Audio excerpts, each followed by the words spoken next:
Alright, hey folks, let's see if we're live. And if we are, we'll get some work done today. So let's see. I'm going to check my channel here to make sure we're active. I got some social media buttons to press. Looks like the computer's claiming I am still loading.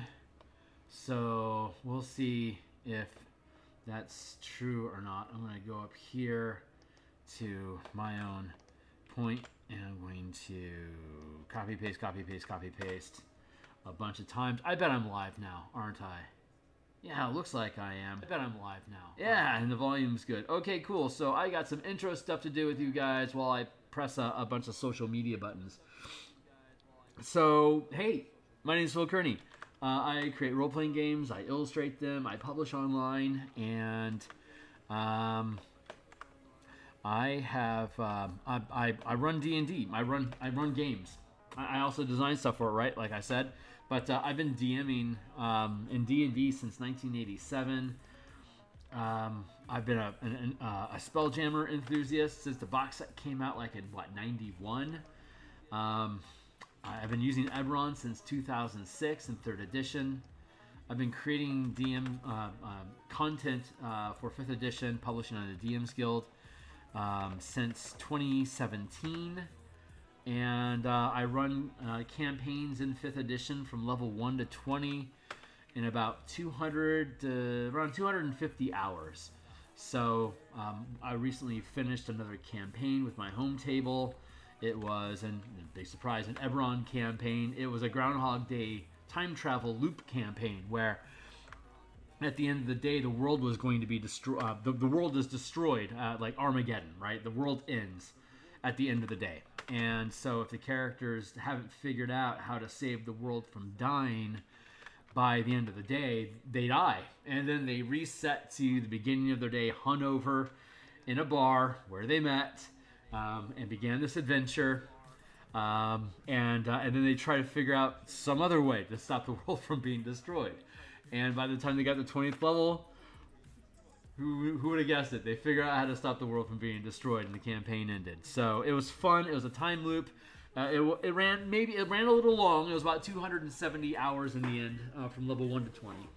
And when we finished that, the team was like, "We want to do something in Spelljammer."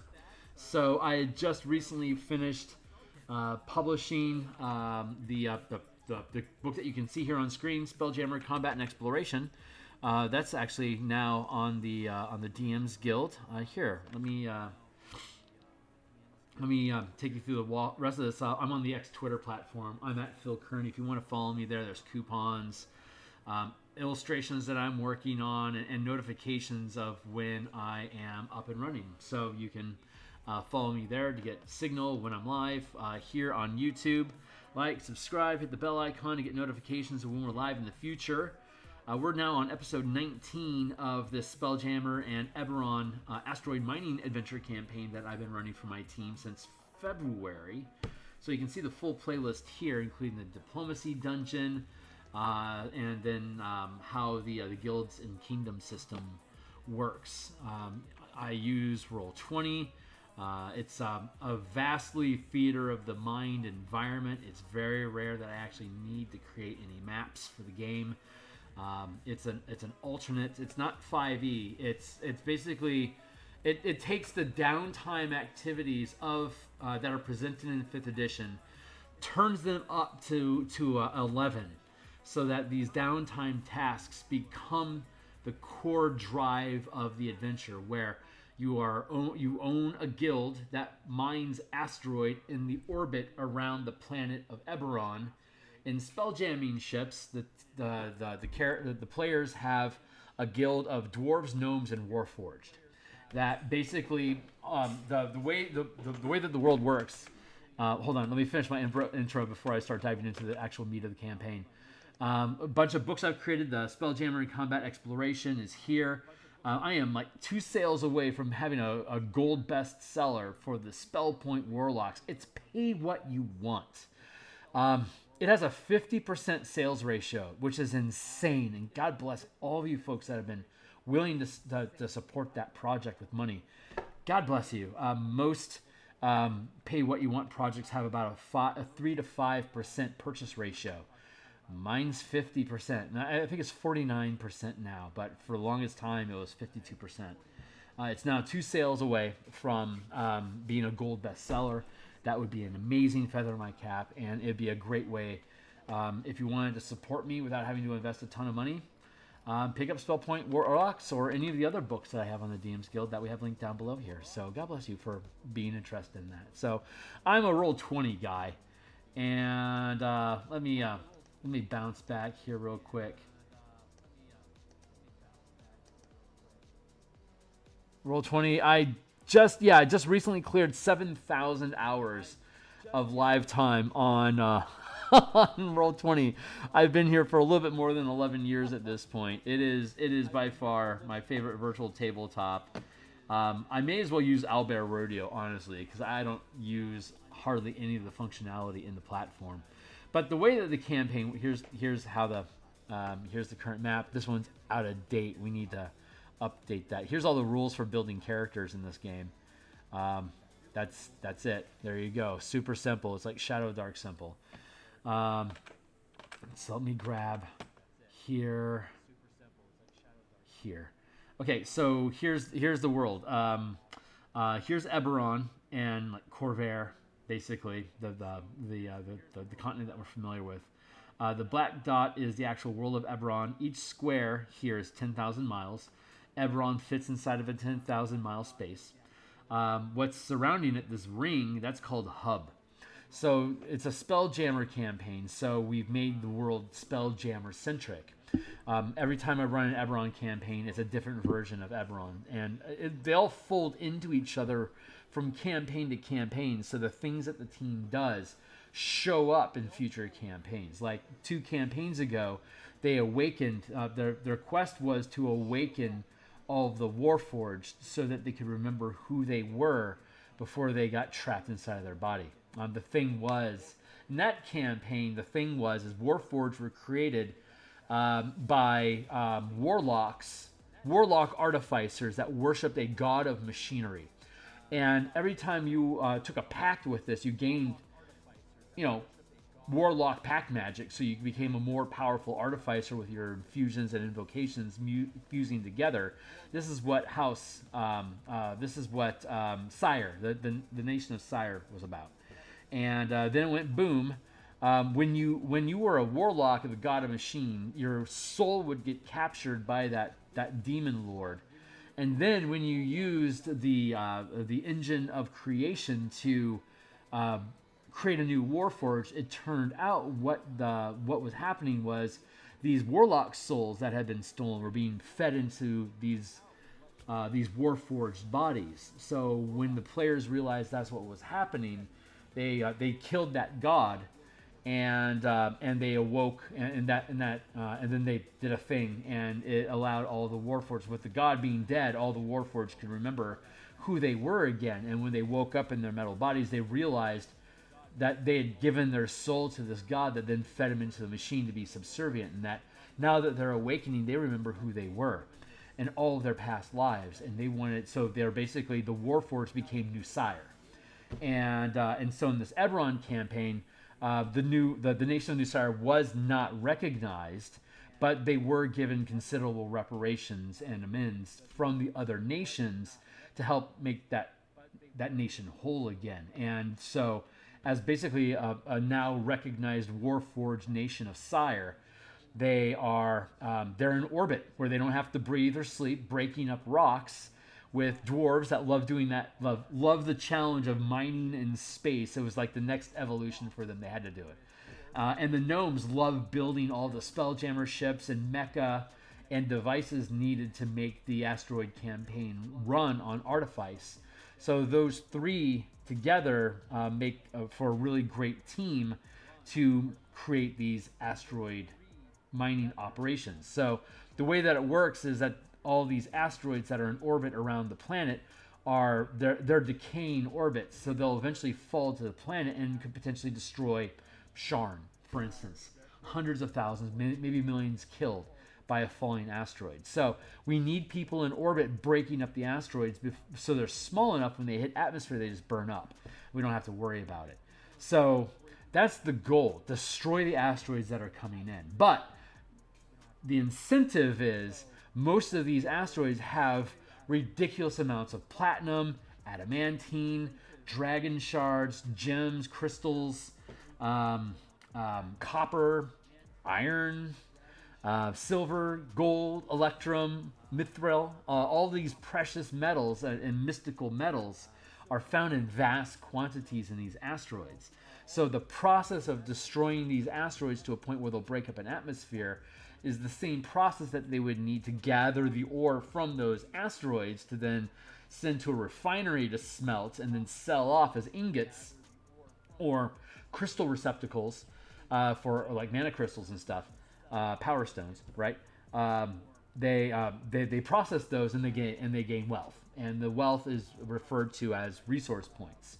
And these resource points are used to purchase adventuring teams to go on different missions, purchase magic items for those characters, but it also does things like you can purchase inspiration with one resource point is worth everyone on your team getting 1 inspiration point per session. If you spent 3 of your resource points that you gained, you could have 3 inspiration points per session per character.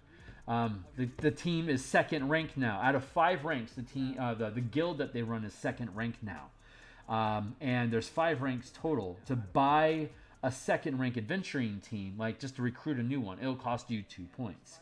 Just to put things in perspective, when they last gathered resources in this last mission, they mined a total of 7. And points spent was 10, and now only 1 point remains. So they spent. Hold on, there we go. They got 7 points from mining, and they brokered a deal with gargoyles to become part of their guild. So now they're dwarves, gnomes, warforged, and gargoyles are basically the 4 species that inhabit the guild that they operate with. No humans. So just to put things in perspective, a whole clan, like a whole tribe, hundreds of gargoyles, was worth 4 points of resources to the team. And of the 6 territories they had at the time, they were only able to successfully mine 2 of them, and so they only got 7 points of resources.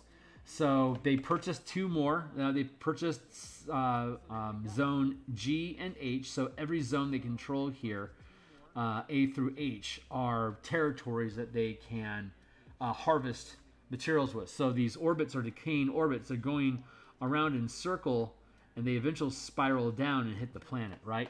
So they're passing through all these territories, and when they pass through the team's territory here on this route, they can hit the rocks here, hit the rocks here, and hit the rocks here. There's a matrix that we have, a table. It's not a matrix, it's a table. Here we go. Let's go down to extracting minerals from asteroids. Here's the scaling difficulties based on team rank, the difficulty of tasks that they should be dealing with.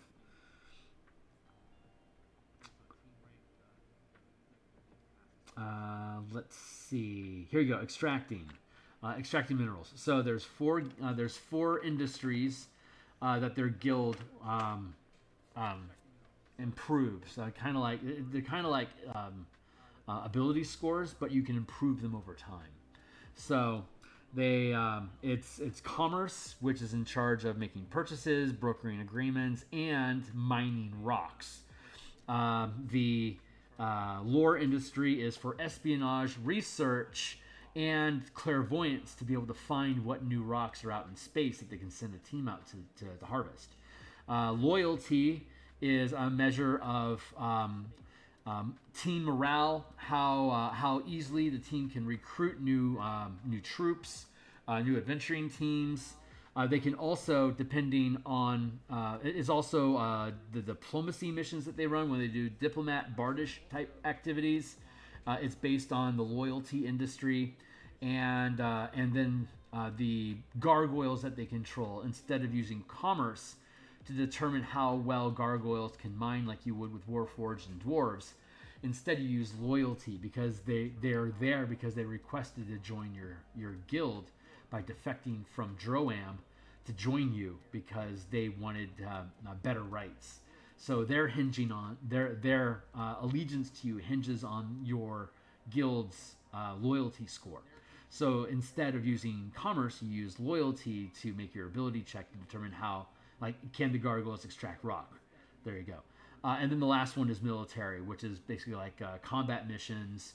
If the team doesn't want to, if there's a potential conflict somewhere in the team, the players don't want to actually send characters and make that their adventure right now. They don't have time to do more than one thing at a time. So if there's a conflict over here and they don't want to deal with it, they have their guild as NPCs just go handle it. And if it's a military operation, they send some fighter craft off in that direction, or maybe a warship off in that direction, or they put troops on the ground, right, to basically make an ability check as a military. It's basically one attack roll. And if you hit, you conquer the enemies. If you fail, you lost. And that then means that you can no longer deal with that threat with the military. You have to switch tactics, which means you could go with diplomacy to try to negotiate your way out of it, or negotiate a resolution for the conflict. Or you could use espionage to then insert like an assassination mission or some sort of demolition mission or a propaganda campaign to force them to withdraw from that conflict, for instance. So once your guild fails at an approach or at a tactic, they have to use a different type of tactic, and that's the theme. That's a general theme of the game. Like, you can't, like, the game is all about ability checks, but you can't just roll strength checks over and over again. Once you make a strength check, you can't make another strength check until your abilities refresh.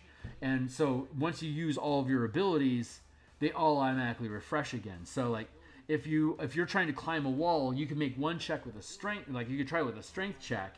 But if you have to continue climbing, or there's a challenge involving with the climb, you can't just make another you can't just make another strength check. You're going to have to switch to another ability score, like dexterity to hold on, like the find your way into a crack, or constitution just to be able to just endure whatever the problem is, so you just stick to the wall and don't fall off of it. So, like, once you get through your strength, dexterity, and constitution, they all refresh. And then you have your mental stats of intelligence, wisdom, and charisma. If you're dealing a mental activity like observing something or interacting with somebody, you could use your charisma, but now you can't use your charisma until you've used your intelligence and your wisdom again. So you have these fluctuating, like, the task that you have. You just say what you want to do, and then you look at what ability checks do I have available right now to do it. Pick one. Narrate why that one is how you're doing it. That sculpts the flavor of the interaction.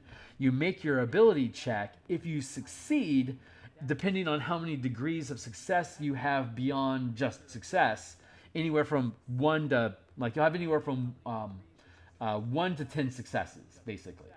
And so each challenge will have like a 6-degree challenge. 6 times 3, you have to beat an 18 on an ability check to successfully impact a 6th ranked challenge, or a 6th degree difficulty, right? If you do, it has like a clock or 6 hit points, and each degree of success knocks off 1 hit point. So if it was a difficulty, if it was a first ranked challenge with a difficulty of 1, and I was able to succeed at the task at a difficulty of 7, I cleared that task by 6 ranks. Like, I did 6 points worth of success towards that effort. If I fail the die roll, however many degrees of failure I have, if it was a 7th degree task and I only rolled a 4th degree success, I failed by 3, I now created a new complication that is on itself a difficulty 3 task. So not only did I not make any progress on my difficulty 7 task, I now have a complication that's a difficulty 3 task that I also have to resolve to be able to clear this challenge. So as the team is going on, they're having ideas about how they can resolve whatever it is that they're facing right now, and they have to use whatever ability checks they have available to them, pick one, and they're going to be proficient in some of them, and they're not going to be proficient in others. Some are going to, like standard array, some are going to have a positive modifier, and some are going to have a negative modifier. In some instances, you'll have somebody who's not proficient and has like a -2 on, like, say, their dexterity. And dexterity is the only roll they have available right now for them to, I don't know, defuse a bomb or something. It's like, you're so fucking clumsy. When you fail that die roll, you accidentally cut the wrong wire just because you're such a klutz. Like, that's how you would narrate it. And so you made a failure, you created a complication, maybe in this instance, this ticking clock of when is this bomb going to go off. You failed the die roll, you actually sped up the clocks, and now it's even closer to being done. And you have basically one more action you can take of either diffusing it or being destroyed. It's your turn, and all that you have on deck right now is Wisdom, which happens to be your best stat, and you're proficient with it. So, like, you get like a +5 to your die roll or something. So, and it's like a difficulty 19. So you've got like a decent chance. And like, you have an inspiration dice. You can re-roll it if you need to. And you can use help effort to like roll an extra die, like an extra d6 on top of it to further modify the result. So it's just basically a really, it's basically Cypher System as an ability check. Like if D&D 5e, all it did was ability checks to resolve things, it would basically be Cypher System where you're adding higher numbers instead of reducing the difficulties. So it's like an inverted Cypher System. So you can easily use it with Cypher System by inverting it and using your edge and abilities to reduce the difficulty of a task to the point where you automatically succeed. If you can't, you make the die roll. If you fail it, again, 10 degrees of positive or negative. And depending on how badly you fail, that's the level of complication you create. If you succeed, that's the number of successes you get to overcome that challenge. So, in that sense, each rock has a difficulty score. Like, just let's like carbon has no difficulty. It only requires you only have to roll a 1 to successfully break up rock. So unless you have a negative modifier and you roll roll a natural 1, you're never going to fail that. Water. And it goes all the way up to Dragon Charge, which is a difficulty of 10, which you have to roll a 31. We use the bounded accuracy system, but we have very few things that allow you to provide bonuses that would allow you to break that accuracy. So it's a really easy curve in the game. And then the amount of resources you get for successfully breaking up the rock. You don't get any for carbon. 1 for iron and copper, 2 for silver electrum, gold, platinum, mithril, biesk, adamantine, and dragon shards. So there you go. And then on top of it, there is a % of rock present. So we're going to go through this process here in a few minutes.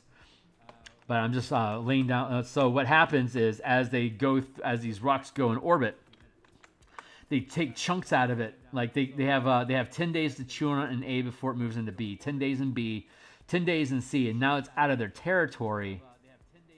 And then in G, it comes back into their territory, and then it leaves their territory again until it comes around to H. Most likely, it's going to be gone by the time it gets chewed through here. So here's the % of rock that's present is based on how close they are to the planet. The further out they are, orbit 1, 2, 3, 4, 5, 6.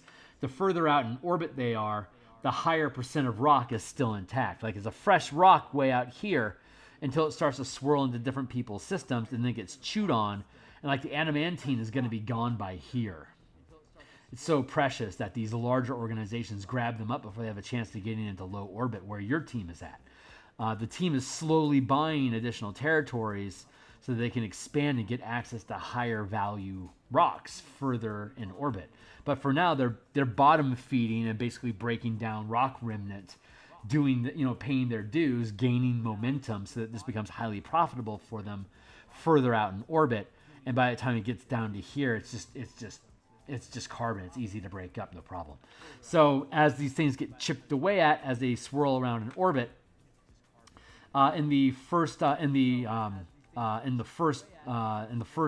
orbit, you have anywhere from 15 to 40% of the rock remains.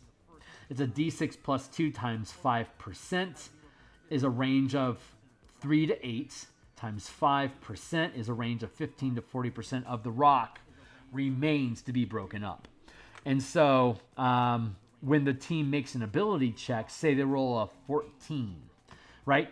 14% of the rock is destroyed. So if you start chewing on a rock here in A and there's 40% left, and you take out and you roll a result of 14, whether you were able to successfully extract ore from it or not is based on the difficulty of the stone, of the ore, but you've chipped away at that chunk.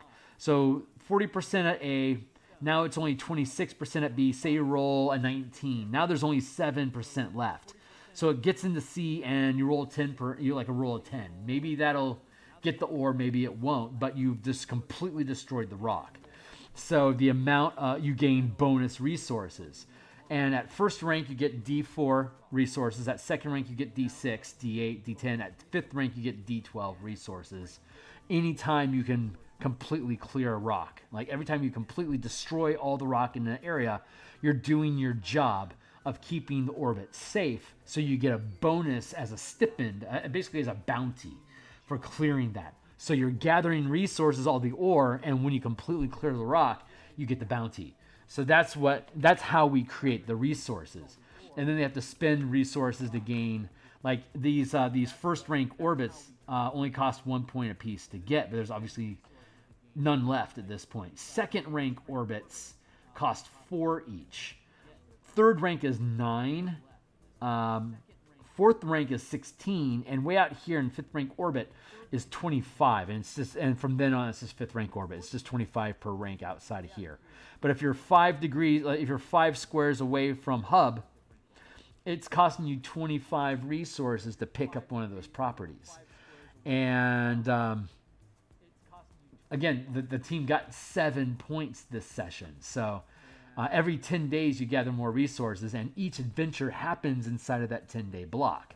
So they'll run a full, they'll do one, like little one-shot episodic adventures advancing their goals. And then after that adventure, it's like, okay, well, here's what happens in the 10 days. You guys broke down this many rocks. You got this many resources. How do you want to spend your resources? And then they get a shopping session to buy new research, new spell scrolls, healing potions, equipment, weapons, fighter ships, new specialist teams. They can XCOM all their resources into a better guild and better adventuring teams, and then choose what the next mission they want to go after with characters that are built to handle that challenge. Next, they want to do an espionage mission, so they're going to build a bunch of basically roguelike characters to sneak around, break into stuff, and do whatever it is, yakety schmackety. So, when I have my session with them on Monday, we're going to do an update. So they want to know what new rocks they need to deal with and what their selection of options are to proceed, like what's their list of options to choose from their next adventure. And they want an espionage mission because it's the only time they've done a diplomacy mission, they've done a military mission, and they've done 2 dungeon delving missions. And the only thing that's left that they haven't done at all is espionage. So they want to get a taste of all 4 flavors, so that as they continue further into the campaign, they can choose. They can lean in. We haven't done a diplomacy mission in a while. Let's do one of those. So if there's an opportunity for them to do a diplomacy mission for some reason, they'll make that the task that they want to do. So they can either choose what sounds like the most fun, or they can choose what they think is going to be the most valuable. It might not be the most fun thing to do, but it's the most valuable thing that they can do right now to help their guild at an individual level. And hopefully the things that they want to do can align with the thing that's most valuable for the guild to achieve right now. So that's what we're going to do. Right now what we're going to do is we already have a couple rocks that are in orbit. We know what's in B. They cleared out.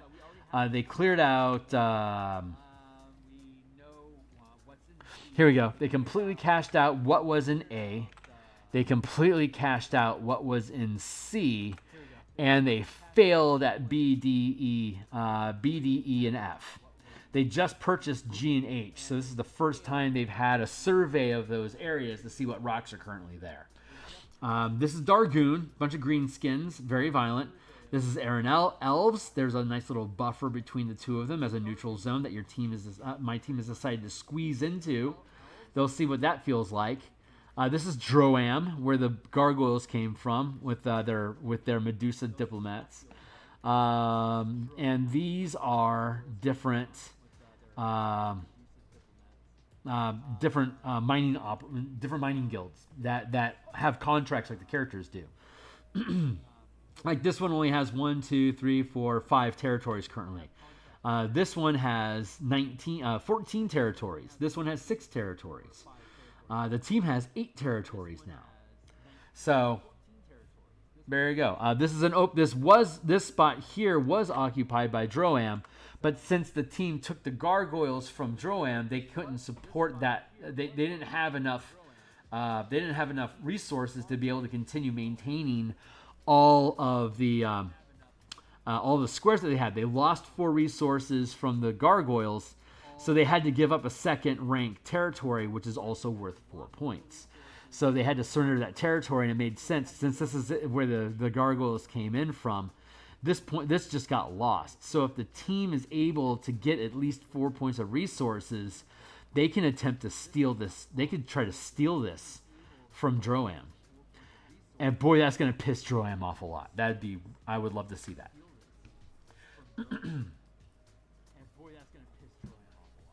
All right. So we know what's in orbit B and C. The rest of the territories are currently undefined. So we're going to go through the process of defining what these are. So I'm going to grab my stack of dice, and we're going to roll some dice and get into this. So let's see. We're going to go to our orbits here. Ore type 1d4. So here's the table on a 1 to 4. It'll be iron, copper, silver, or electrum, right? And in the first rank orbit. So we're looking at A. So that's what we're going to build out. So A is going to be a D4 to determine which type of rock it is. That will also determine the difficulty of clearing that rock, how many resources it's worth. So I'm looking for a D4. There we go. I rolled a 2. So 1, 2. That's copper. Copper, it's worth 1 resource, and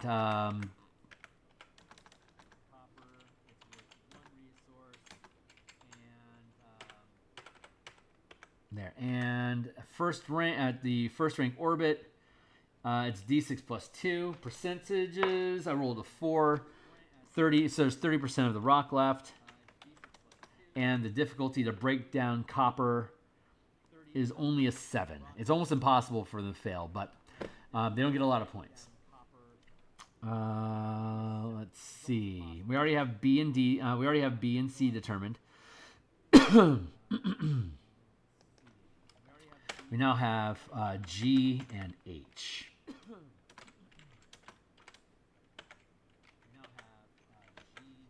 So we'll do our D4 again. G and H. I got a 4 and another 4. Wow. 2 electrums. Nice. Electrum worth 2 points. Wow, look at all that electrum these guys are farming right now. That's insane. And it's a D6 plus 2%. So that's 15% here. And the difficulty is a 13. So even if they can't successfully extract the ore, well, if they roll a 15, they roll a 13. So they'll get the 2 resources, and if they rolled 15%, they'll clear it, getting an extra D6 as a bounty for clearing that region. So, and then this one is a 4, 2, 13. That's 6, 30. 30%, and the difficulty is 7.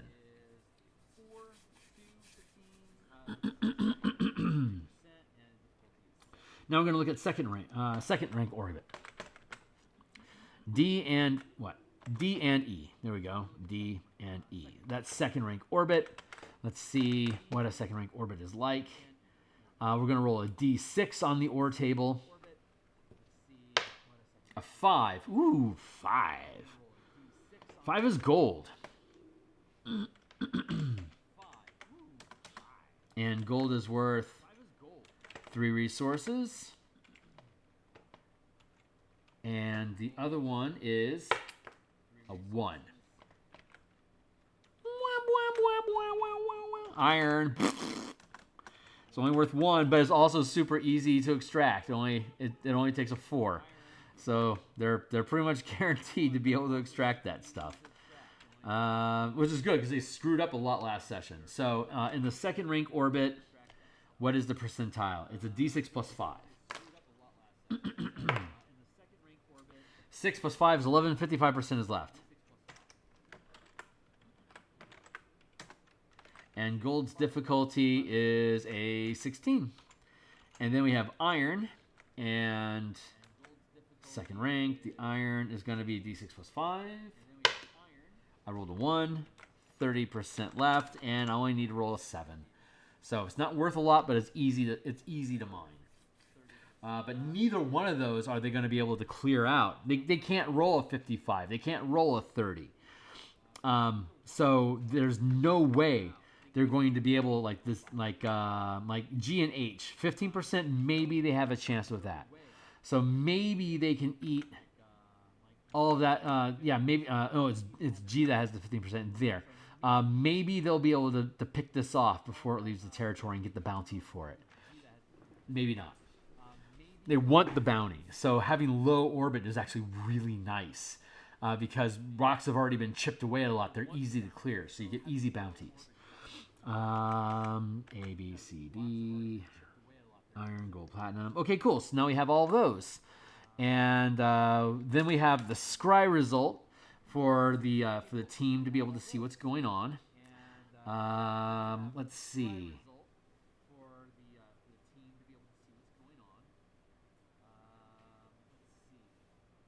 Excuse me. Give me a second to catch up with my brain.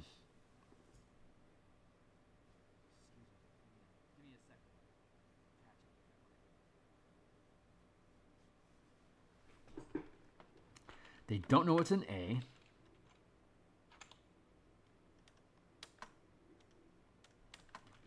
They don't know what's in G.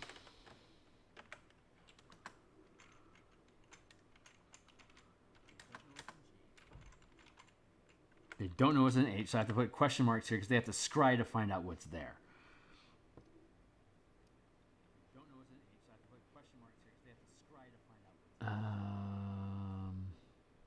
A, D.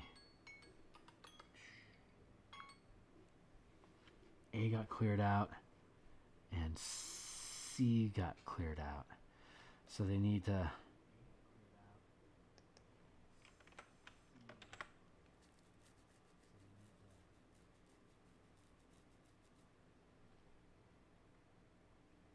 B from D.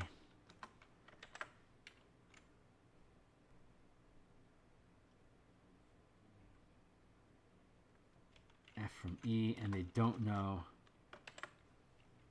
There. Okay, these are all the territories that they don't know what they are.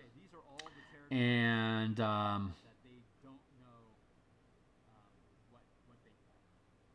let's see, they've already succeeded here. So I should just put a double blip blip here. And they already know what this is. So they've successfully scried what these are before, so they don't need to scry to discover what they are. When they scry, the difficulty to determine what is in their territory is set by the difficulty of that rock itself. That is both the difficulty to extract wealth from it and your ability to identify that it's safe. If you succeed the check, it's safe, and you can then, at the end of the 10-day stretch, you can make your extraction check. If you fail the scry check, your clairvoyance are not able to divine whether it's safe or not. It could be safe, it might not be. It's always, if the team wants to check it out specifically themselves, it is never safe. There's always something happening there because that is where they chose to go to have their adventures. So thus, the Schrodinger's ogre, there will be an ogre in that room because you said, I want to go to that room and fight an ogre. It's like, okay, great, let's put an ogre in that room for you, and then we'll make the encounter, we'll make the adventure, suitable. And then it'll be my job to make it creative and have fun, and then they'll fight or whatever, they'll splunk it and figure it out. But since the rest of these, so they already know what BD is, but they had some failures. So it was C from B, A from B was success. B from A was a failure, so C has a complication.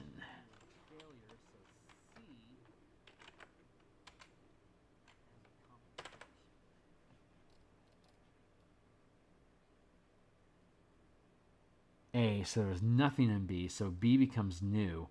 Right. There we go.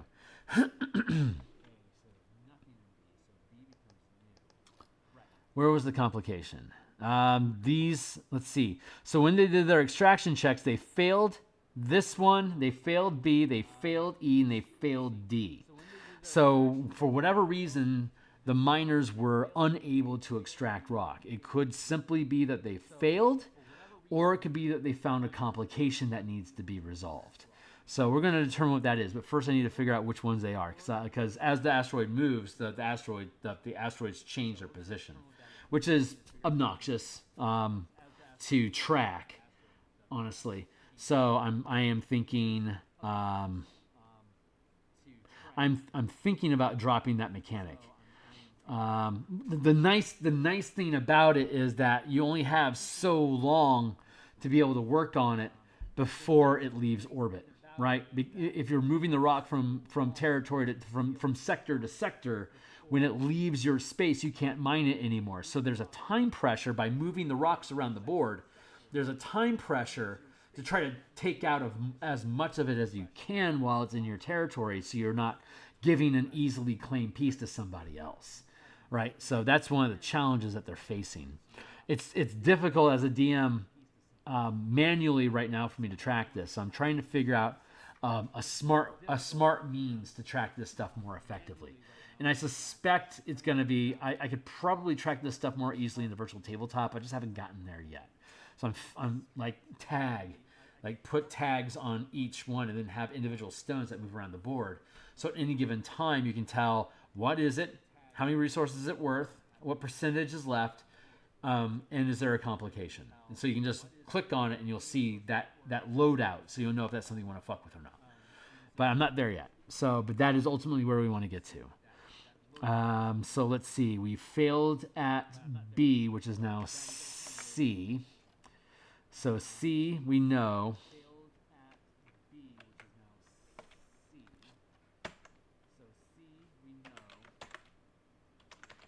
Fail.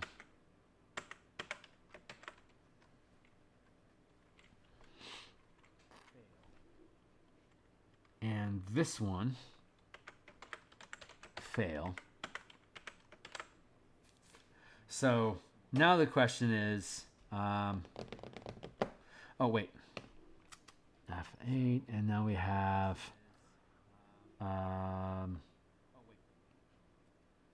F left territory, E, and F.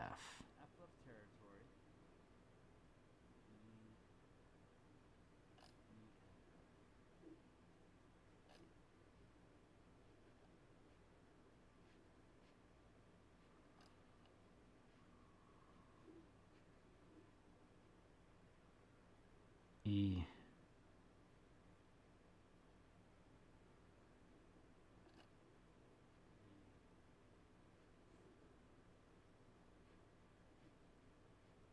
Oh, no, I didn't need to roll those. D became F became E became F, and D became E. So E became F.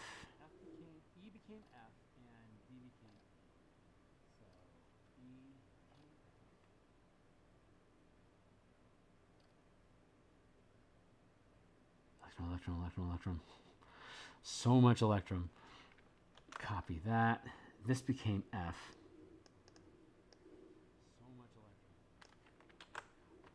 And D became E. There we go. Now I'm on track.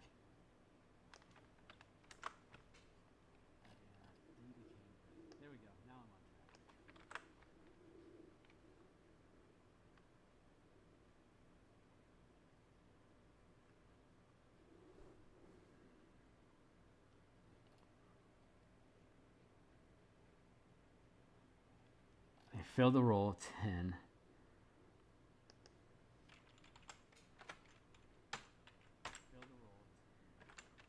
They did whittle it down some. And then from B to C.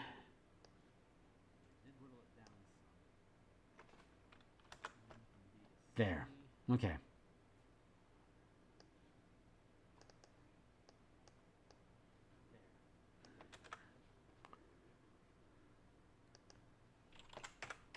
Now there's only 10% that remains.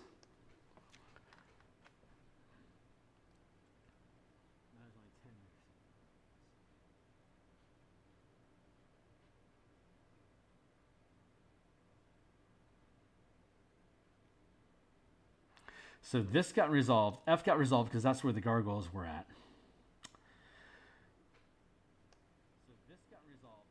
And this got resolved as a labor dispute that the players relegated to the guild that they succeeded in the ability check. So that got resolved.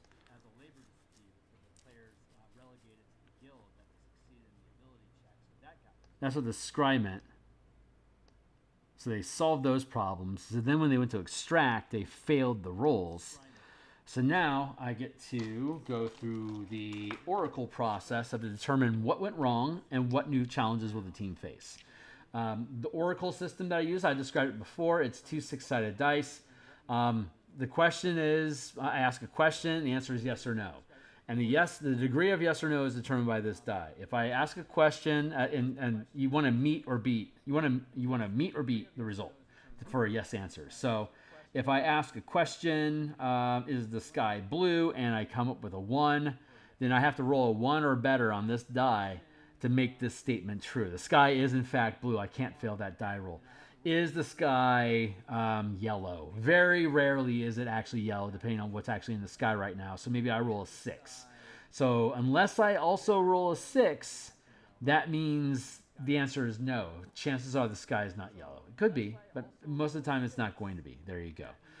If I roll a 1, and then if it's a question is 1, the answer is 6, it means although it's obvious that the answer is yes, but not only is it yes, it is absolutely the best circumstances for that. If the question is a 6 and you roll a 6, you succeed. So despite it being nearly impossible, you pull off the impossible. If the question is a 6 and the answer is a 1, you could not be more wrong. Not only is it highly unlikely to be true at all, it is the absolute worst result possible. Like, it is absolutely not that. So that's kind of how it plays out. The more radical the question is, the more the answer reflects that radical nature. So here's an example. Electrum in territory, what is now territory C. They failed to extract rock. Was that just a failure, or is there a complication? It's a 4 and a 6. So the question is there a complication? And the answer is absolutely there is. Okay, complication.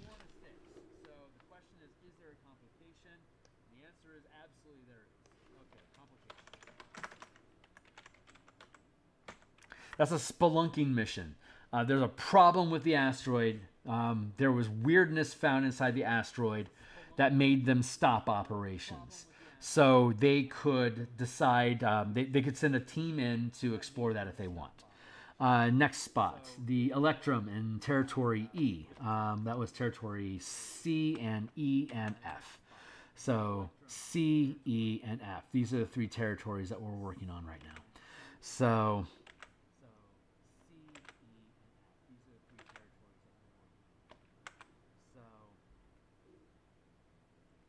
C came in from B. So they've been chewing on this for 20 days, and now during the 30th day, they run into a problem.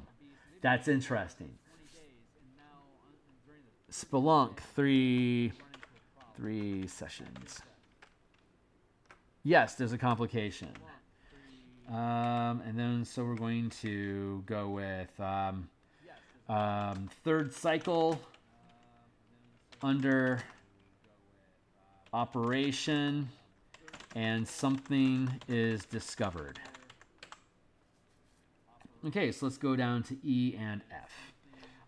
E was it a mining fail? Was it just an ability check failure? They just weren't able to do it, or was it something nefarious? The question then is, was it something nefarious? I dropped the die on the floor. That doesn't count. Let's try that again. It's 4 and a 1. So the answer is no. It was not nefarious. Complications, no. And then F from E. Something weird happened. Was this just a mining failure? 5 and 1 equals no. It was not a mining failure. There's something going on here, and we know from the last episode that that this territory and this territory, these 2 territories are similar, in that they are a cluster of asteroids that have their own atmosphere and biome, plants and unusual creatures. It's its own biome, and the gargoyles were hiding out in there while they were seeking asylum from the player characters guild. But now something else weird has happened. So let's check this out. An incident has arisen that is preventing them from being able to mine there. There's 4 industries. So do we determine what went wrong by just rolling a D4 and choosing one of the industries based on that? Yes or no? Yes, 6 on a 6. So there we go. So I'm going to roll a D4, and the order is commerce, lore, loyalty, and military. So whatever is going on there, it is described as one of those industries. So I'm going to roll my D4, and I rolled a 4, so it's military. So even though, okay, that's pretty obvious. So even though the gargoyles have defected and are now integrating with the guild, and they told Droam, hey, this is what we're doing, Droam said, fine, and they let it go. They ended the negotiations, but apparently that has created a military response from Droam. So I think what I need to do, first off, I know what I need to do is block this in, because this is Droam territory now. But they lost this territory.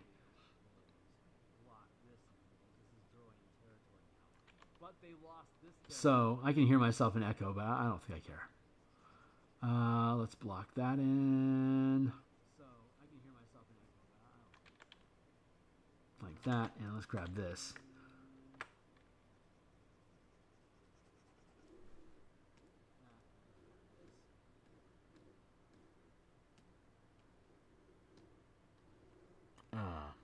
How do you do?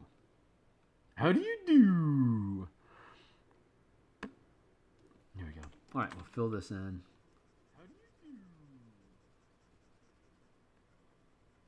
And then here, we'll fill that in. Like that. They expanded.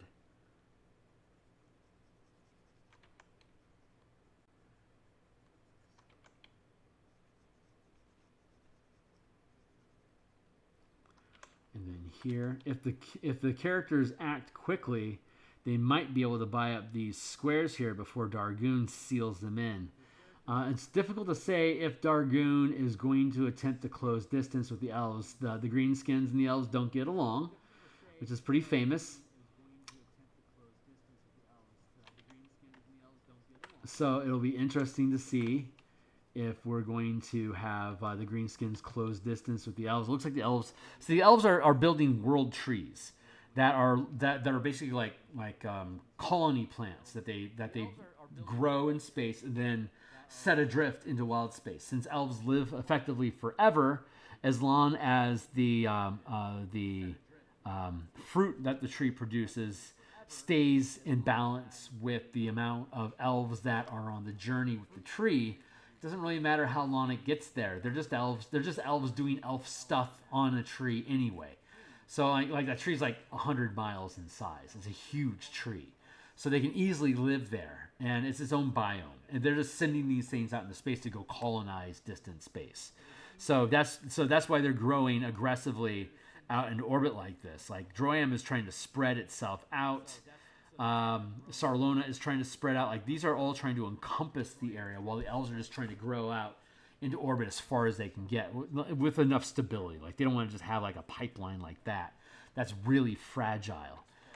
It's dangerous. So they want to thicken up their borders enough, their terrain enough that they can sustain themselves. So like they'll probably eventually fill in like this and just fill all that in like that. This, I think, is where they're trying to get to and just continue like to curve out like this. Right? They'll get there eventually. But this is where we're starting the campaign at. Ooh, that reminds me. The guild, the other competitors, the competing guilds and nations, they have their territory updates every. I roll a die to see how many 10-day cycles it takes for them to make an update, and I just rolled a 4. So in 4 days, we're gonna see all these updates. Maybe we'll do. Maybe we'll do it different for each one of them. Isn't that a neat idea?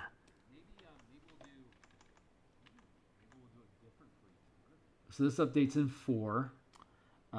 This one, Dargoon updates in 6.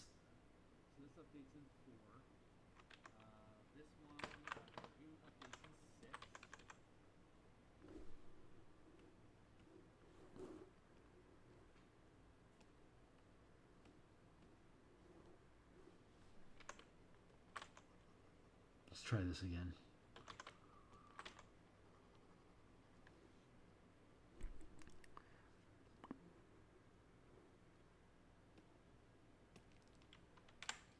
That.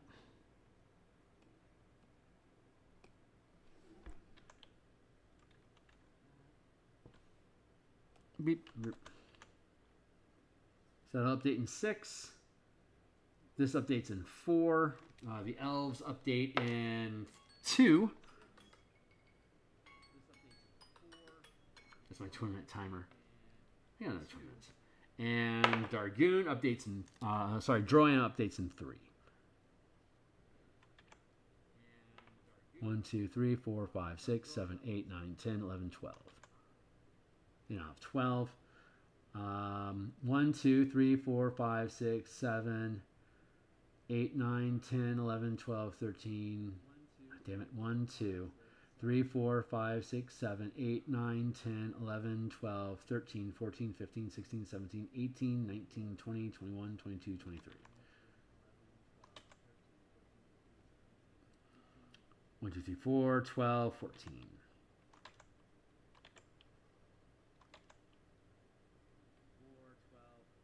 And it'll update in 6.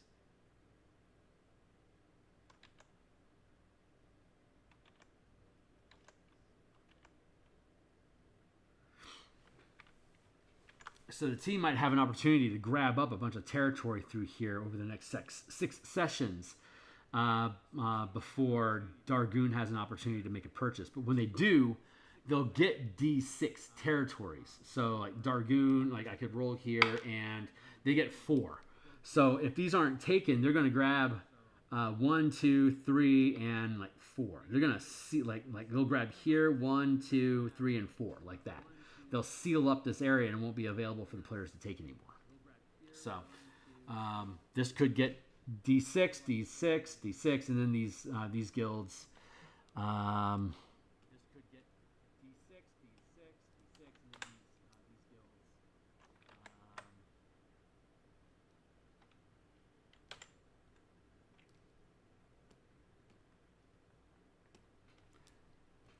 When do they get to update? 4.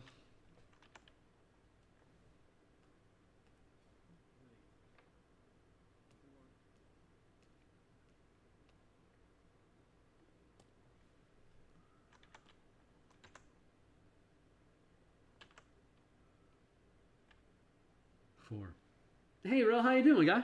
Good morning, my man. This is my homebrew campaign I'm doing updates for. Number 2, that's going to update in 5 sessions. And this one's going to update in 5 sessions.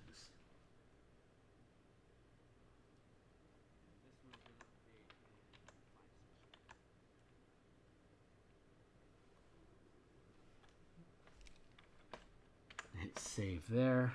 Okay, cool. So those are set. We know that there's a military operation that's happening in Territory F right now. That's a complication. Yes, military. And yes, commerce.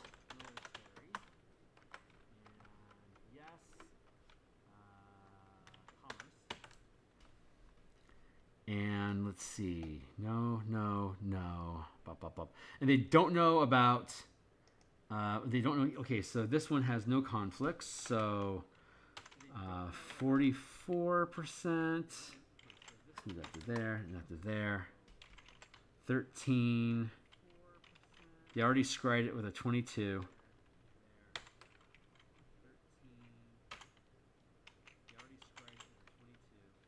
Extract.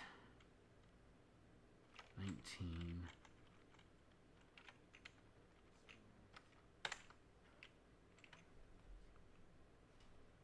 Let's see. Extract DC. 19. 22.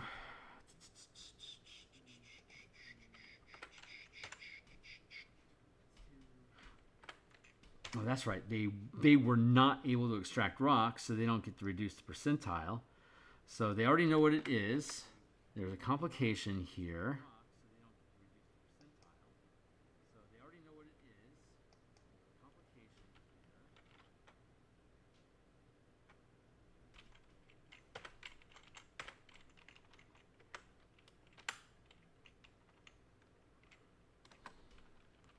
Result that they got was what? 10? Yeah. 10. 0 gains. 55% remains. And there's a complication of military presence. This rock was Scry 11. The conflict has been resolved, so we get rid of the exclamation point. 9 was the result. 0%. The remains is still 19%. And yes, there is commerce is the industry, so it is a delve. It is a delve mission, and this is going to be a military mission. I'm sorry, it's a military complication, and this is going to be I wrote it right, commerce complication. And when it's a commerce complication on a rock, that means that there's a problem with extracting the stone. If it's a loyalty complication, there is some sort of a dispute that the workers are refusing to operate there. If it's a military complication, that means that there's another nation or guild that is preventing the miners from being able to operate safely there. In this instance, Droam. And the last one is a lore challenge where they aren't able. It's typically how do you frame that? It's either it's either they can't see, like they can't determine what is in the rock, so they aren't willing to go in until they can get somebody to survey it personally. The other potential challenge is some sort of an espionage or like some sort of a sabotage effort is happening at their embassy, their facility, their warehouse. It might not necessarily have to do with that location specifically, but that's what the triggers. So those are the 4 industries and the 4 types of challenges that are related with those industries. So we do our Oracle randomizing method to determine which industry has the problem, and then we use Oracle yes/nos to sculpt that answer. So third cycle under operation is something is discovered. Let's see. And then, so those are the only 2 complications we know for a fact. But these are all the, let's see, Electrum, D from E, extracted, D, E.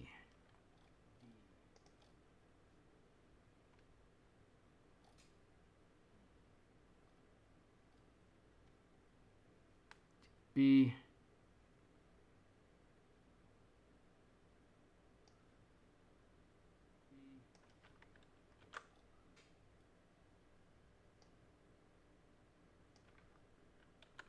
There. They failed the roll, so it's still at 55%, and this has a complication as well.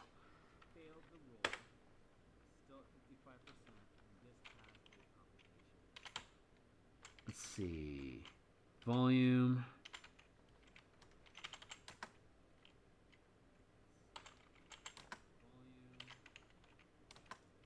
Not sure how entertaining this process is, but this is the meat and taters of building campaigns. So I figured it's worth watching, or at least I feel it's worth sharing, and it's fun. It's what I'm doing right now. So it was on my task of stuff to do tonight, and also on my list of things to do was stream. So I put the 2 together, and here we are.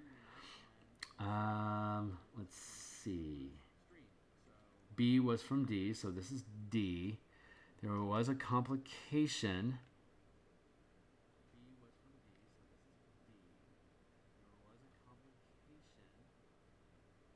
11:55.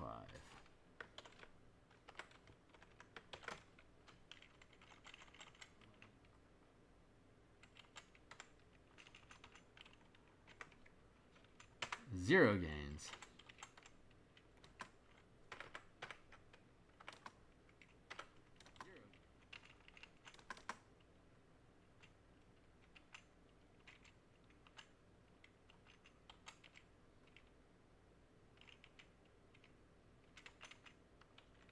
There. And what remains is 55%. Complication. Is there a complication? Asking the Oracle, yes or no. Is there a complication? Is there a complication, or was it just bad mining and they just failed to roll? So is it a complication? Oracle says yes. Yes, it is. Yes. And so I'll roll my D4 to see which industry the complication lies with. I rolled a 3. So commerce, lore, loyalty. So we have another loyalty challenge arise. Loyalty.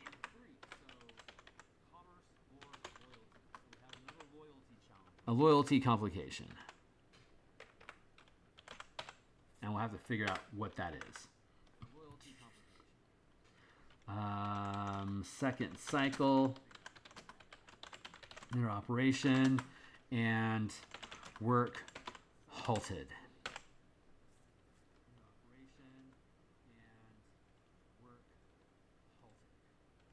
Yes, military comp. E from F. Second cycle under operation. And Droam forces occupy the area, the region.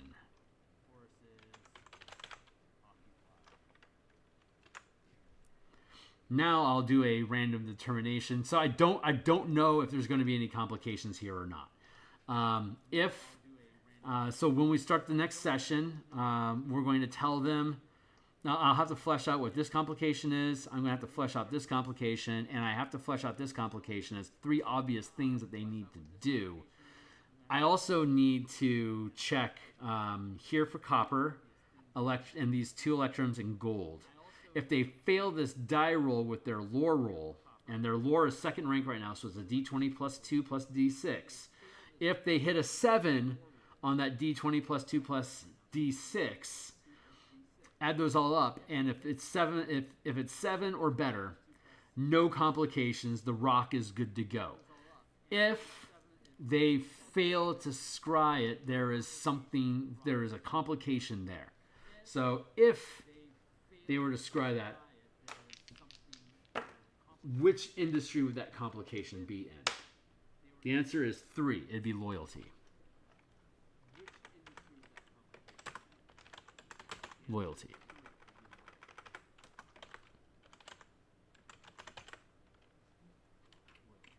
And if there was a complication in G, which industry would it be related to? Military. Yeah, big surprise. G. G is right here next to Droam. So if there's going to be a military problem, it's probably going to be Droam fucking with them. Big surprise. I love how the dice just magically do what they need to do. Dude, Rel, man, I don't know if you're still around, dude, but I did some Oracle work with the last session that you guys play tested. And the stuff that you discovered in the different buildings that you explored. But after exploring the Oracle, it fed me information about what's going on with that with the roosts that the wyverns are at. There's tricks and there's things going on there. So I'm really excited about you guys checking that place out, because I think it's going to be a lot more interesting than what it, like before it was just being described as basically like 10 levels with a bunch of wyvern nests on each level. Each level is about 30 feet in height. So a 300-foot tower of these basically landing platforms for these carrier thopters to come and go with. All the thopters are all wrecked out. The station is down. But there's points of interest there. So I'm excited about you guys checking that place out and finding out what's in there, because I think it's going to make for some compelling options for you guys to consider. And we might have a team of potentially 4 or 5 people with us on Monday. So I am really looking forward to this week's game. Very, very much so. I don't want to spoil it, just because I'm really excited about what's being built here. So I'm looking forward to sharing that with you. Anyway, I just wanted to throw that out there because I'm excited about it. Let's check this out. If there's going to be a complication in H, it's going to be military. And H is between Dargoon and Aranel. So it'll be a military issue in H. Chances are there's some sort of like neutral zone conflict that's happening there. So if they fail the scry check in either of these new territories that they just picked up, they're going to be like, yeah, there's enemy presence. Get that out of the way. There's enemy presence in the region. We don't feel safe there. You need to secure that area. And then, let's see. Oh, that's right. Electrum from F. That was successfully mined.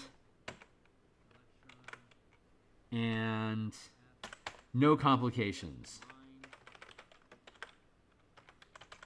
So they'll be able to mine this one without any issues. They've already successfully searched it. It's fine.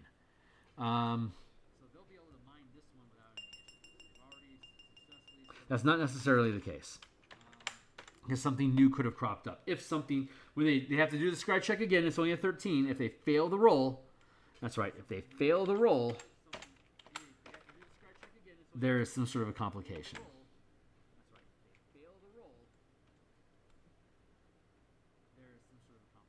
Extract.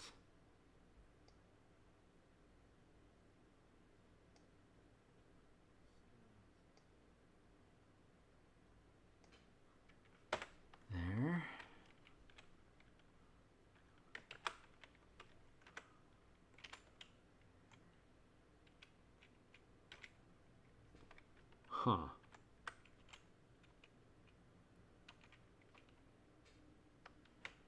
Now they already know there's a complication here, so I don't need to search that one again. And we already know there's a complication here, so we don't need to do that one again.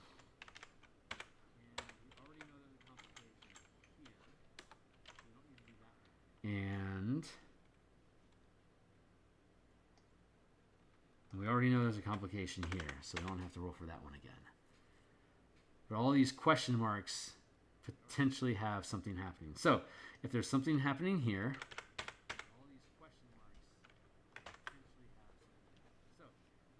this one's going to be 1, 2. This will be a lore related challenge. And this one is going to be commerce. So if it's a commerce challenge, they think there's monsters inside, that you have to send a delving team to do basically a Deep Rock Galactic Dwarven clear. If it's lore based, it means that generally what that means is that you can't determine if it's safe at all or not. You could send a team there, but we also want to work espionage. So this is in the D space. It's gold. It's coming in.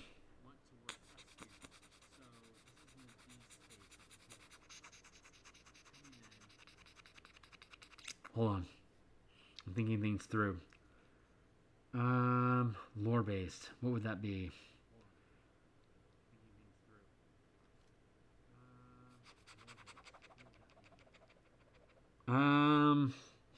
I guess that's as good a place as any to start. So if that's going to be a lore check, I'm going to use my Oracle dice now to start generating some questions and answers. Hey, what's up? How do you get 15% on the dice? Do you roll? It's the way that I did. Okay, so the percent, that's the volume that remains, right? Here's the table. Depending on which the narrative here is that there's asteroids that are let me get this set up here. That asteroids are basically drifting out of orbit and eventually crashing into the planet. And again, the goal of people being here in orbit, as an asteroid passes through your territories, you're chopping away at it, and the goal is to drop it to 0% before it hits atmosphere. So as it buzzes through the team's territories, they make their ability check, and whatever the die result is that they have is the percentage that they chip away at the stone. So, like, for example, in the last session, copper 10. It was only had to roll a 7, and they rolled a 21. So they dropped and only had 20% left. So they rolled a 21. So they zeroed it out. So the amount of rock that remains on any particular territory is based on which orbital ring it's in. Like this is stupid pen. There we go. This is 1, 2, 3, 4, 5. Like here's 1, here's 2, here's 3, here's 4, here's 5. So the further out in orbit you get, the higher percentile remains of the asteroid until you get out the 5th rank plus. It's like 100, almost potentially 100% of the rock is still there. Your job is to use ability checks to whittle down how much rock remains. When it gets to 0, you get a bonus. You get a bounty for clearing those rocks from the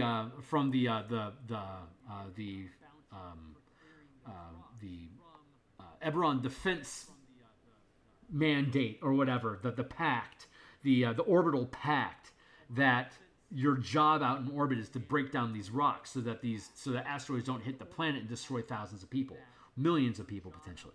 So you have to break up the rocks. So when we're looking at the first in the first band here, these are the ones that have been picked at the most already by the time they get here. So there's not much rock left. So we roll a d6 plus 2 and then multiply the result by 5. So like on a d6 plus 2, you'll have a range of 3 to 8. Multiply by 5%. 3 is 15, 8 is 40. So you have a 15 to 40% of the rock remains. If there's only 15% of the rock left and I roll a 22 on my ability check, or on my industry check, right? It's an ability check. I will have drained off 22%. And since I only had 15, I just zeroed that rock out. So I'll get bonus resource points, plus whatever resources were in that rock. So what I didn't do is I actually do need to chip away, because they did chip away at it. They just weren't able to get any rock of any value. So it does reduce. So I think that's important. Yes, military, F from E. E was 10%. So we do need to take that down to... E is now F. We took it down 10%. So that's 45. E is new. D is new. Which ones? C was from B. So we'll go up here and take a look at B. And they rolled a 9. So there should, in C, there should only be 10% remaining. And then the other one was B from D. So the D rock, they rolled an 11. So the B drops down to 44%. So even if they fail the extraction check, they've still been whittling down the stone. So even if, like for example, the Electrum is worth 2 points of resource, if they can hit a DC of 13, if they can roll at least a 13 on their industry check, they'll get 2 points of resources, plus they'll reduce the percentage, whatever the result of their roll was. So even if they only rolled a 4, they failed the die roll, so they don't get the 2 points, but they at least whittled it down 4%. So if they can keep at it, they'll eventually get a reward for clearing that rock. So they're always incentivized to do that. So there we go. So let's see. I have an opportunity now to build. This is lore-based. So, okay, it's lore-based. Does this mean it's an espionage mission? 6 on 3 equals no. This means it was a failure on the clairvoyance to detect trouble on the rock, yes? 3 on 5, yes. So... 3 then 5, yeah. So that means that this is actually a commerce challenge. Must delve. This will be a delving challenge.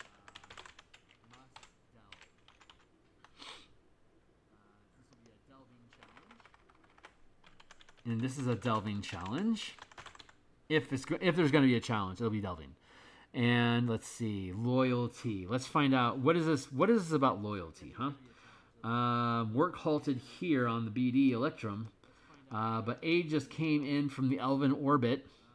It's 30% left. It's super easy, but we're having some sort of a loyalty issue. So,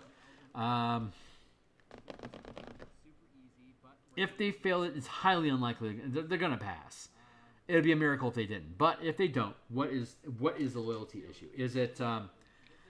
is the loyalty issue a hub issue? Like, is it a diplomacy mission is it an embassy mission, or is it a worker dispute? So, is it a worker dispute? Yes or no? Yes, it's a worker dispute.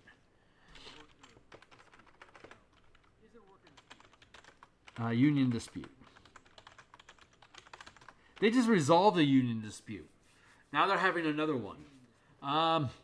Why? What is your problem?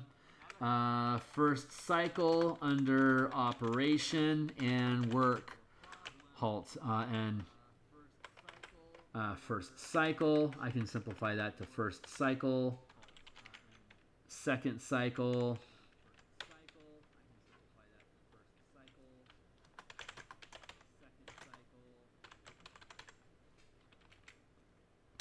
So it's a union dispute. Let's see. What is the union? Hey, what's up? Yeah. This is for my eberron campaign that I run with my home table at my co-workers every week. The next session is on Monday. We just had our session yesterday, and my brain triggered, I need to get this stuff done. And since I wasn't doing anything else right now, I don't have a specific task I need to perform. Technically, I'm kind of floating in a lot of my tasks until September 17th when I get access to the new Player's Handbook. Then I'm going to start updating a shitload of stuff. So I'm making use of my time while I have it, because I'm about to get really, really busy. So first cycle, Union Dispute. Does this have something to do with elves? 4 on 4. So the answer is yes. This has something to do with elves. Jesus, what would this have to do? Labor dispute.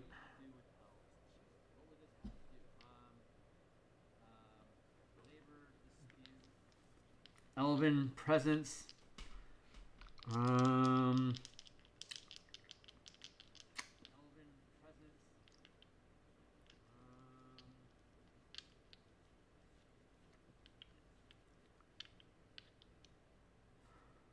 Hold on. Is this actually about the bugs? 6 on 2. No, it's not.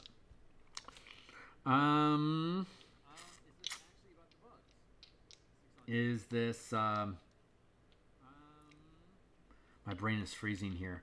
Let's see. Union dispute.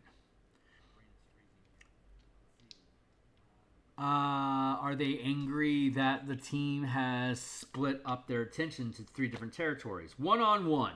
So, yes. So, here's the problem that the guild is currently having. The miners are upset that the team purchased G and H instead of investing more inside of their core here. So, G and H are highly combative areas between Dargoon and Aranel, elves versus orcs. That's horrible. And Droam is already hostile to the team because they took in the gargoyles. So the workers, their labor union is really angry that they're being asked to move into these new territories. Union dispute in A, huh?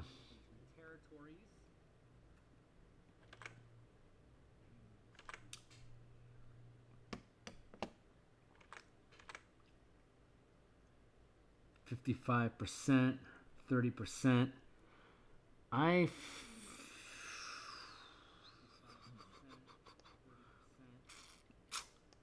feel like I want to flip these.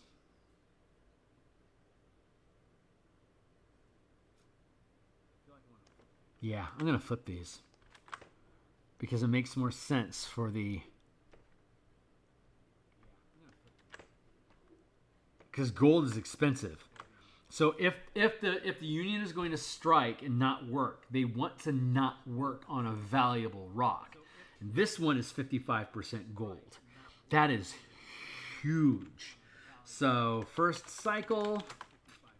Let's see. Miners are angry that G and H are hostile. Refuse to work valuable. Yeah, they refuse to work the valuable stones. They can't work the platinum already because it's being occupied by Droam. So if there might not be a problem here. But when they do their scry check, if they fail their 16, that means that there's a complication. And so I'll know what the complication is right away so they can decide if that's something they want to deal with. It's just a labor dispute. Chances are they're just going to relegate that to their guild to make a loyalty roll. And it's only a 6. They only have to pass a 16, so it should be fine. So I got that resolved. Delving challenge, first cycle, copper. There's monsters in there. So are there monsters in there? 1 on 1. Yes, there are monsters inside. First cycle, monsters inside. Are these going to be... we want to pick out weird monsters. Are these...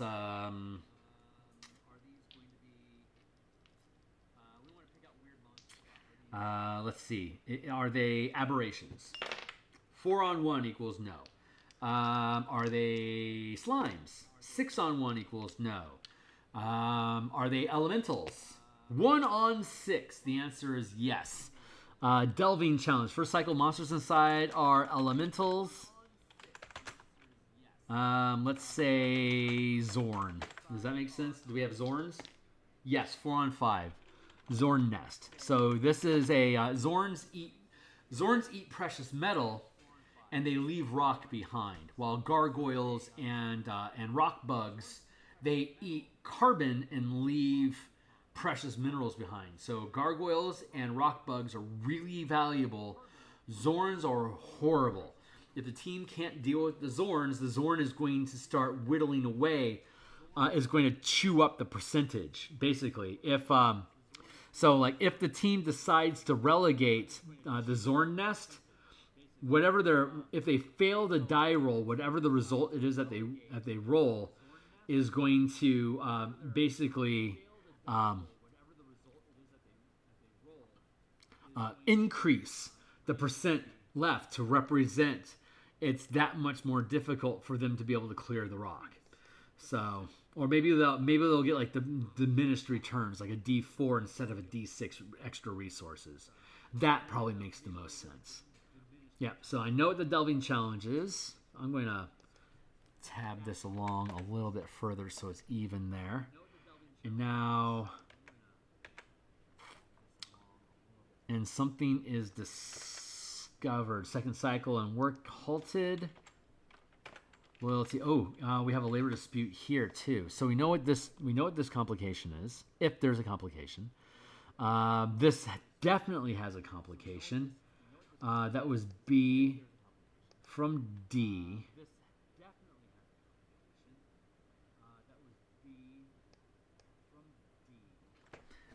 Is this another union labor dispute? 2 on 6. So yes, 2 then I should be saying 2 then 6. So this is also a labor issue. So, and this is Electrum.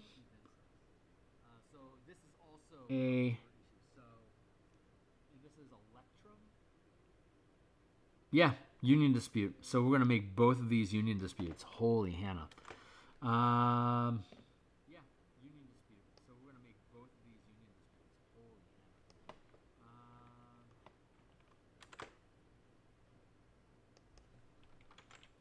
Union dispute. So 100% they have a union dispute happening in Territory B. And if they fail their initial scry check here for the gold, they'll also have a union dispute here on gold. So, hey, what's up? Why do you use dice to decide on everything? Because that's a very old school. It's a method called Oracle. Most of my DMing style is improvisation.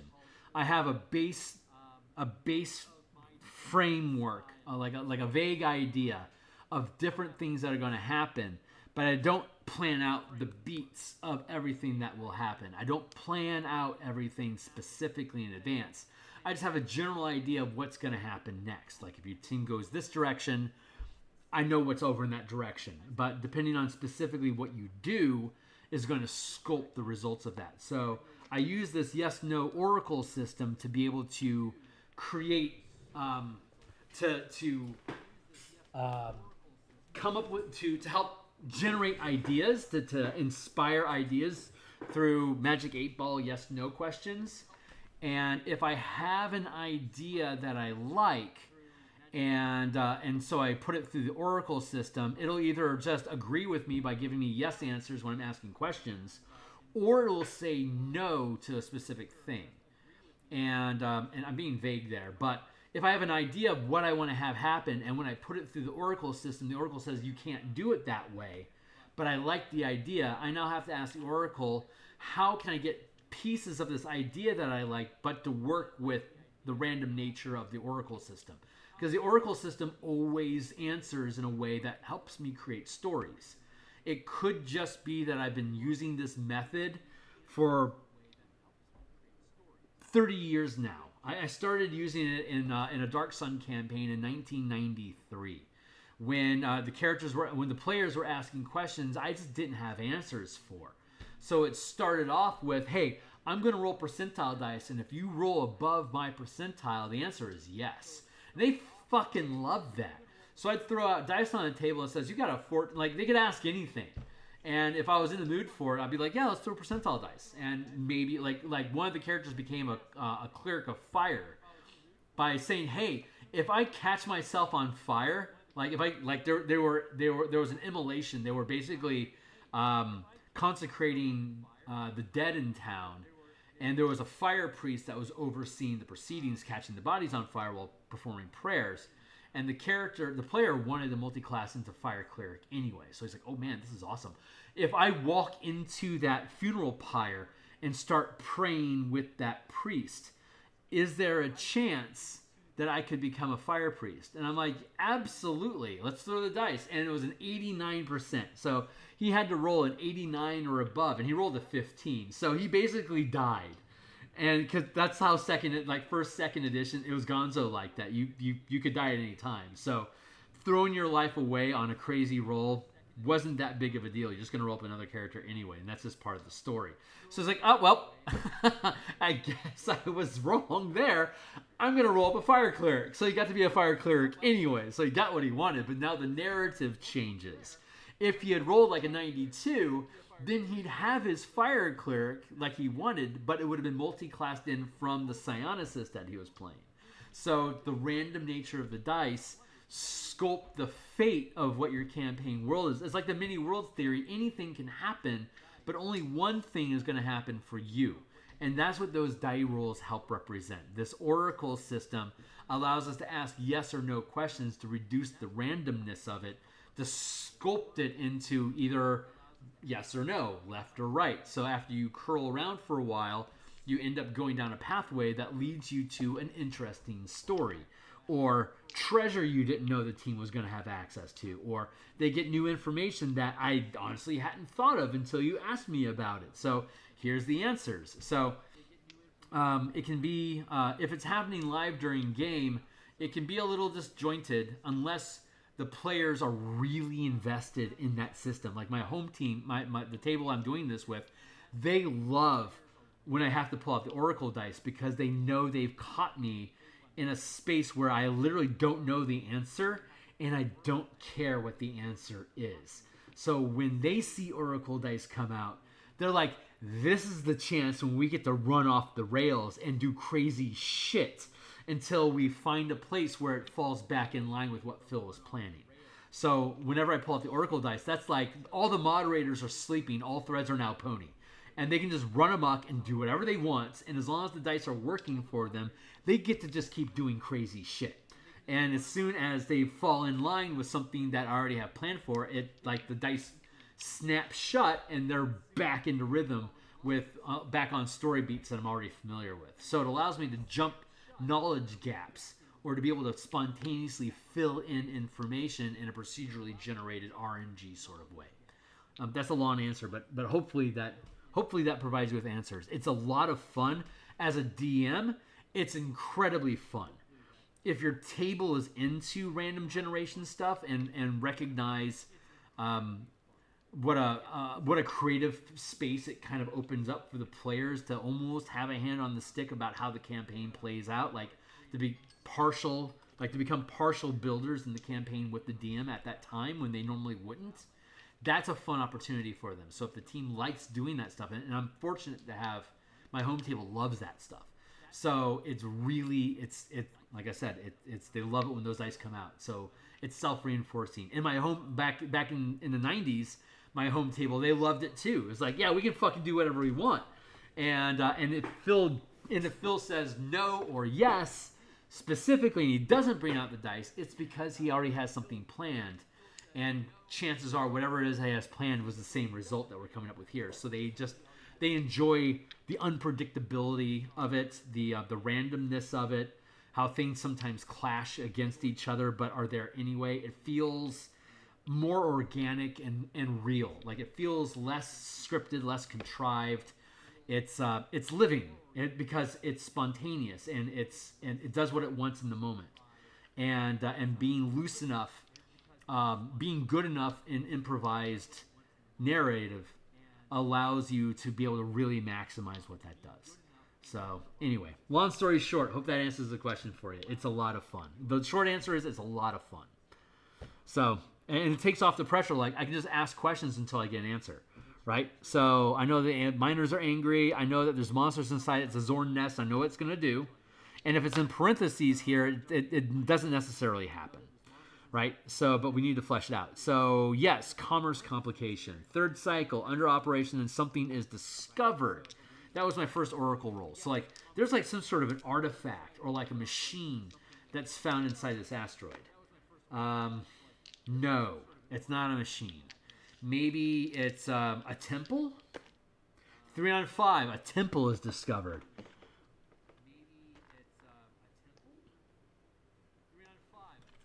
And a temple is discovered. Like, they could decide to run an espionage mission in this temple.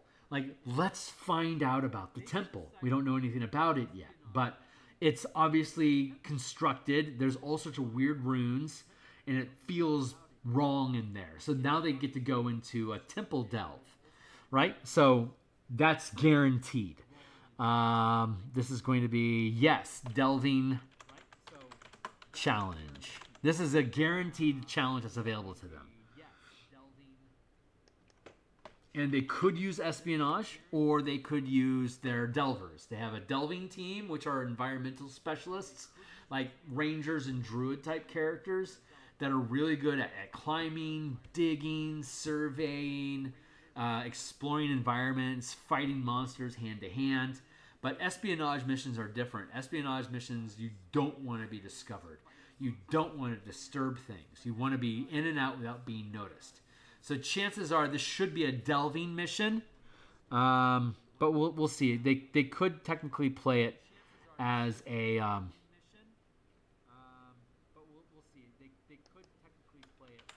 as espionage if they wanted to, but I'm not going to recommend it. DC.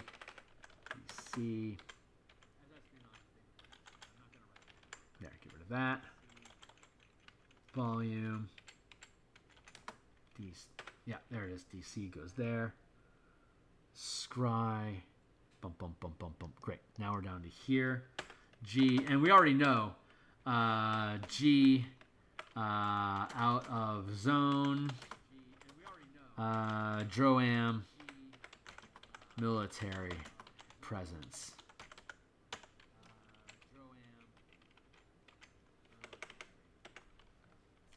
Droam. Military presence, bullying the territory. Oh no, this is G and H. Sorry. G is Droam first cycle.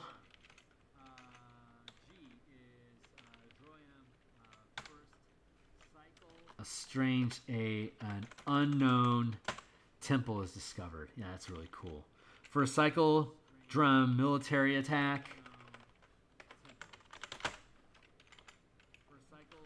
First cycle, Dargoon military attack. That's what's going on there if there's a complication.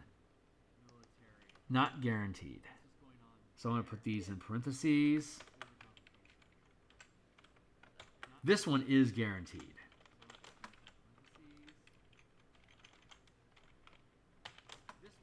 This one is guaranteed. This one might or might not happen. Depends on if they pass the die roll.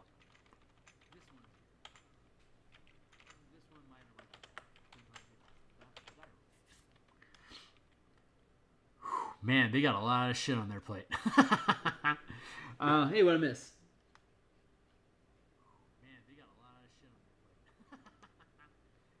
Yes. Yeah. I was having you roll D12s to see what the random stuff was. Some people think that's a lot of fun. I don't think it quite landed with you guys. I don't know if it was just the energy was bad or I wasn't connecting with you guys properly. Yeah, I'm used to that being a lot of fun.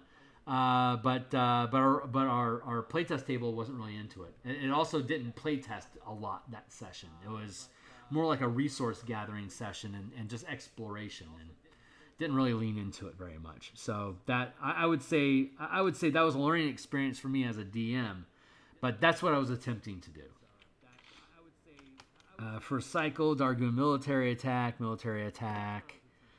They don't have to have a military response. They could do a diplomacy response. That's on them. Delving challenge, decide if they want to or not. Inside is first cycle, Zorn Nest inside.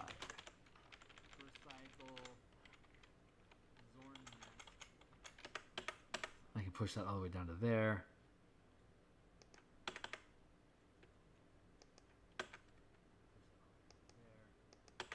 There. There.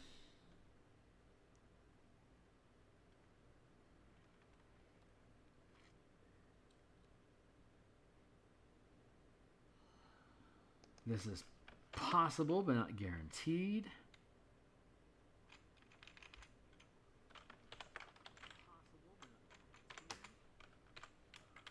And again, these things that are in parentheses aren't a problem unless they fail the die roll. And like this is a DC 16. If they can't hit a 16 on their lore check, this is the problem that they're going to have to deal with. This is a delving challenge in the Electrum. So is this this is a monster issue, right? 1-on-1, it's a monster issue. Let's see. Yeah. I don't anticipate us doing a lot of that this next session. It doesn't happen a lot, but in my games it happens occasionally. Last session just happened to be one of those sessions. So, but yeah, the next two sessions I have a pretty good idea on different combat and encounters and stuff that's going to happen. So there'll be a lot more combat and a lot more slinging mana around and stuff in the next session, and which will be great because we should have a larger team. So let's see. This is a delving challenge, so there's monsters inside. Is it elementals? 3-on-6. The answer is yes. It is elementals. Of course, it's elementals. First cycle. Minor is striking.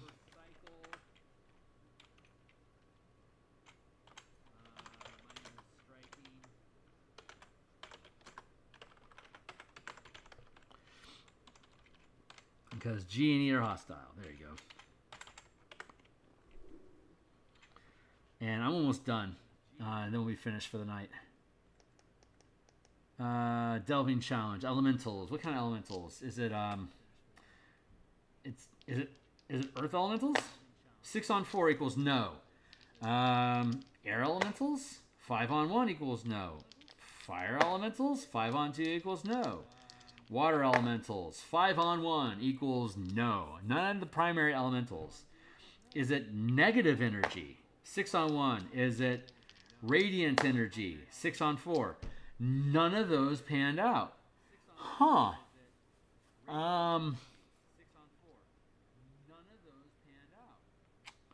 Is it incorporeal risks? 6-on-6 is incorporeal. So, like, are we talking about undead? 6-3 equals no. Face spiders. 4-on-6. Holy shit, it's a space spider nest. Oh my god, that's awesome. I love face spiders, man. They're called face spiders because they can blip back and forth between the physical and ethereal plane. They stalk things while they're in the ethereal plane. They stalk creatures in the prime material. They drop out of ethereal, grab you, and then pull back into the ethereal plane and eat you in the other dimension, and basically ghost you right there on the spot. So, like, literally, it's pretty cool. Union disputes, minor strike because GH, G.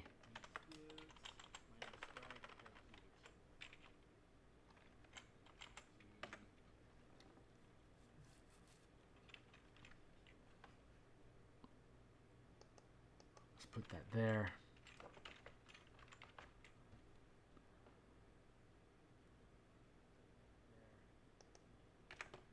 There. Resolved. And military coup. Second cycle under operation. Droian forces occupy the region. That is F. Is that right? Is this a military operation? 2-on-5. The answer is yes. Are they just basically bullying the guild because of the gargoyle situation? No. They're still hunting the gargoyles. Is that what? 2-on-4. They're hunting their gargoyles. So they're occupying territory, trying to forcibly take their gargoyles back. That's interesting. Second cycle under second cycle.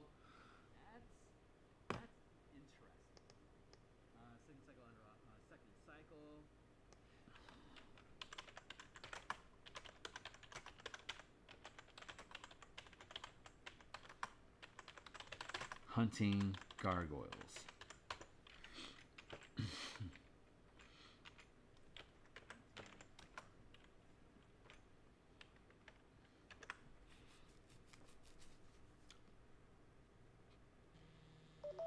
Oh.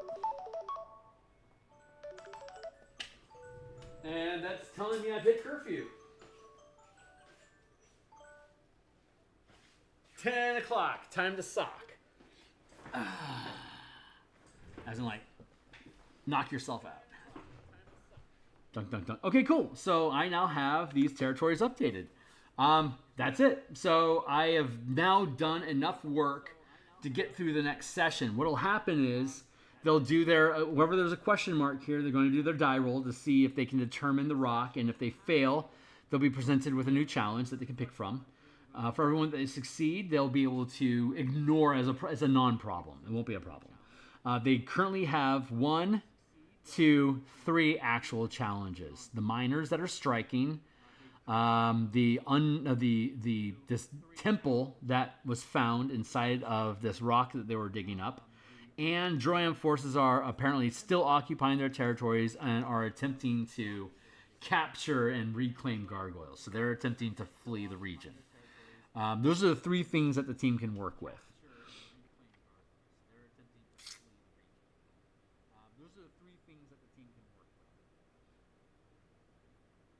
They could do a military force here where they fight and drive off Droian, but Droian has already captured a number of the gargoyles, so an espionage mission would actually be most suitable.